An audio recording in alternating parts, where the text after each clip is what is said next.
আরে দাঁড়াও দাঁড়াও, কলকাতা পুলিশে ফর্ম ফিল আপ করতে যাচ্ছ?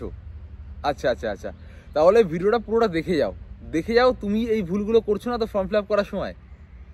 আর এই ভুলগুলো যদি তুমি আবার করে ফেলো তাহলে কিন্তু তোমার আর পরীক্ষায় বসাটা হবে না। অনেকে কিন্তু এই ভুলগুলো করে তাদের কিন্তু এক্সামটা নষ্ট করেছে, তারা কিন্তু এক্সামে বসতে পারেনি। দেখে নাও তুমি এই ভুলটা করছো না তো। ফর্ম ফিল আপ করার সময় এই ভুলগুলো কিন্তু একদমই করা যাবে না। তো চলো বন্ধু শুরু করছি, দেখতে থাকো, আশা করি অনেকটা হেল্প হবে।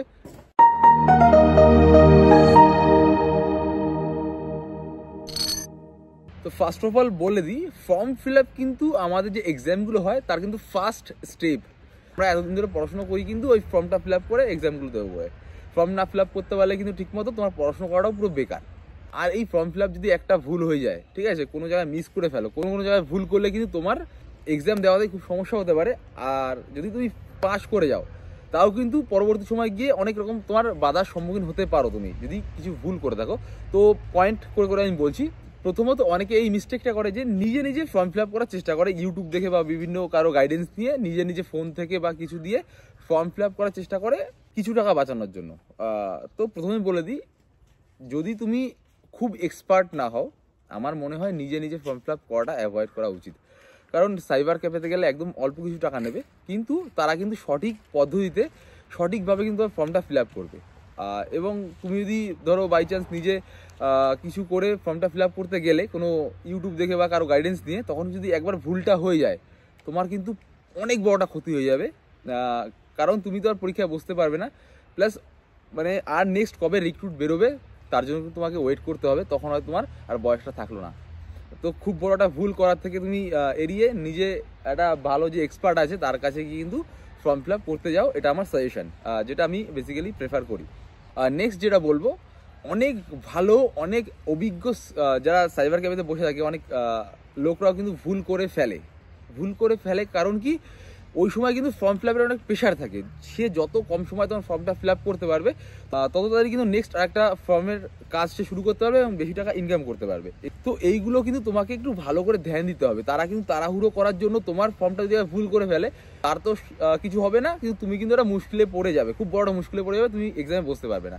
তো সবসময় খেয়াল রাখবে, যখন যে নামগুলো টাইপ করছে, তোমার যত ডিটেলস টাইপ করছে, এভরিথিং তুমি কিন্তু পুরো খুঁটিয়ে খুঁটিয়ে মন দিয়ে পড়ে পড়ে দেখবে।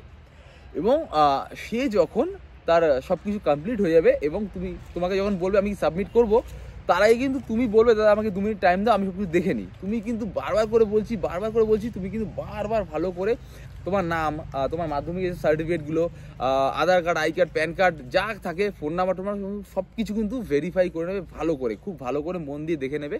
আশা করি তোমার একটা হেল্প হবে, ঠিক আছে? আর যারা অভিজ্ঞ লোক, যারা একটু বোঝে, তারা কিন্তু এই সময়গুলো তোমাকে দেবে, ঠিক আছে? নেক্সট যেটা আমি বলবো, যেই ভুলটা অনেকে করে, যে অনেকের মাথায় এটা চলে যে আমরা 3-4 জন বন্ধু একসাথে গ্রুপে প্র্যাকটিস করছি, তো একটা কাজ করি, একসাথে ফর্ম ফিল আপ করি, পরপর যদি হয় তাহলে কিন্তু আমরা পরপর একই স্কুলে বসতে পারবো, বা একই স্কুলে বা একই পাশাপাশি বসতে পারবো। তো প্রথমেই বলে দিই, এরকম কিন্তু কিছু হয় না। কারণ আমরা 3-4 জন একসাথে পড়াশোনা করতাম, তো তারা কিন্তু চেষ্টা করেছিলাম একসাথে বসার। তো আমাদের ফর্ম ফিল আপের সিরিয়ালগুলো কিন্তু পুরো পরপর হয়েছিল, বাট আমরা কিন্তু সবাই আলাদা আলাদা আলাদা স্কুলে পড়েছিলাম।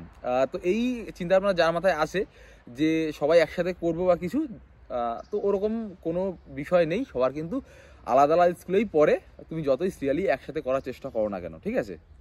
আর একটা ভুল অনেকেই এরা করে, যারা বাঙালি বিশেষ করে, ঠিক আছে, আমরা সময় দেখি লাস্ট ডেট কবে দিয়েছে, ঠিক আছে, আমি বিশেষ করে ফলো করেছিলাম লাস্ট ডেট কবে দিয়েছে আমি সেই ডেটে যাব, ঠিক আছে? তো এই ভুলটা করে কিন্তু অনেকে খুব বিপদে পড়েছে। কারণ কি, যখন শেষের দিকে ফর্ম ফিল আপ চলে আসে, তো তখন কিন্তু আরও সবাই বেশি করে ফর্ম ফিল আপ করতে যায় এবং সার্ভার কিন্তু জ্যাম হয়ে যায় পুরোপুরিভাবে। তো লাস্ট 1-2 দিনে কিন্তু ফর্ম ফিল আপ করা অনেকটা মুশকিল হয়ে যায়।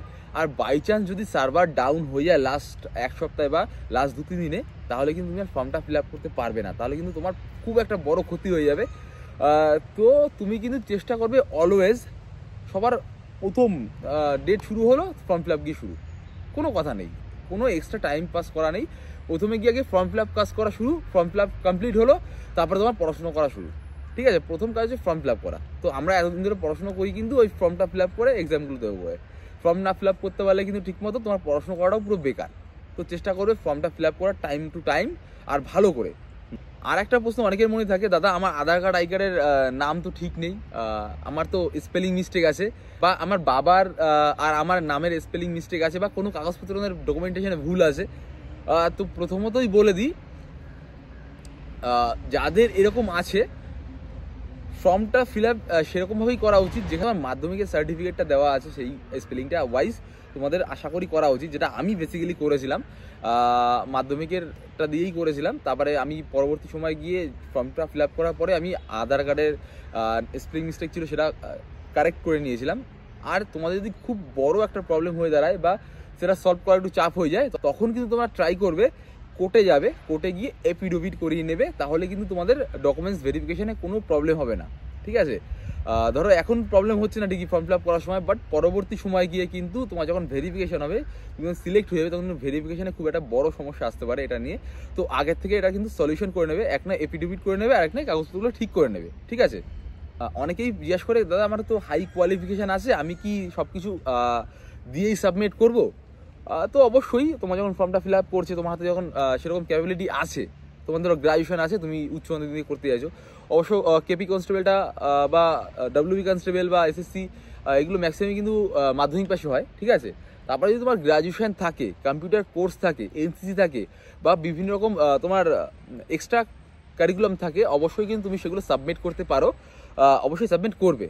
আর যদি সাবমিট করে না থাকো কোনো অসুবিধা নেই, পরবর্তী সময় কিন্তু অনেক অনেক সুযোগ পাবে, অনেক চান্স পাবে তোমাদের এই ডকুমেন্টসগুলো সাবমিট করার। ঠিক আছে, যাদের লাইসেন্স আছে, যারা ড্রাইভিংয়ে দিতে চাইছো, অবশ্যই তোমরা লাইসেন্সটা কিন্তু জমা করতে পারো, বিশেষ করে ফোর হুইলার লাইসেন্স কিন্তু খুব কাজে লাগে, তো অবশ্যই তোমরা জমা করতে পারো। আর অনেকেরই কাস্ট সার্টিফিকেট আছে, তো অবশ্যই তোমরা কাস্ট সার্টিফিকেট শো করো, অনেক সুবিধা পাওয়া যায়। তো সবশেষে এটাই বলবো, তোমাদের জন্য অসংখ্য শুভকামনা রইল। আর খুব খুব খুব মন দিয়ে বই পড়ো, ফর্ম ফিল আপটা শেষ করেই দরজাটা বন্ধ করে পড়া শুরু। কে কি বললো, কে কি না বললো, কোনো কিছুতে কান দেওয়ার দরকার নেই, শুধু তোমার স্টাডি স্টাডি আর স্টাডি। একমাত্র হার্ডওয়ার্ক আর স্মার্ট ওয়ার্কই তোমাকে কিন্তু সাকসেস এনে দিতে পারে। কারো কোনো কথায় উল্টোপাল্টা চিন্তাভাবনা, শর্টকাট লং কাট, ঠিক আছে, সহজ উপায়, ট্রিক্স, মাস্টার ট্রিক্স, এই কোর্স নিলে পাস করে যাবে, অত কিছু ধ্যান দেওয়ার দরকার নেই। শুধু তোমার স্টাডিতে ফোকাস করো, তোমার যেটাতে সুবিধা হয় তুমি সেটা নিয়ে তুমি স্টাডি করা শুরু করো। ঠিক আছে, আর স্টাডি সম্পর্কে বা ডব্লিউপি সম্পর্কে বা কেপি সম্পর্কে বা পুলিশ সম্পর্কে আমার কিন্তু পুরো ডিটেলস ভিডিও চ্যানেলে প্রচুর ভিডিও রয়েছে।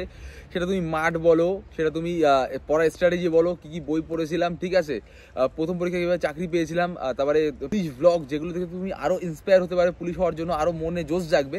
তো সেই ধরনের প্রচুর ভিডিও দেওয়া আছে, তো অবশ্যই তোমার চ্যানেলটা চেক আউট করো। আর ভালো লাগলে একটা লাইক করে দিও, আর কমেন্ট করে দিও, আর বন্ধুদের সাথে অবশ্যই শেয়ার করতে ভুলো না। যারা ফর্ম ফিল আপ করতে চাইছে আর যারা না চাইছে তাদের শেয়ার করতে পারো। আর সাবস্ক্রাইব করে অবশ্যই পাশে থেকো। আর যদি ফেসবুকে দেখে থাকো তো অবশ্যই তোমরা কিন্তু ফলো করে দিও। তো চলো, ভিডিওটা এই পর্যন্ত এন্ড করলাম। যদি ভালো লাগে একটা লাইক করে দিও, একটা কমেন্ট করে দিও, শেয়ার করে দিও। চলো, টাটা, বাই বাই।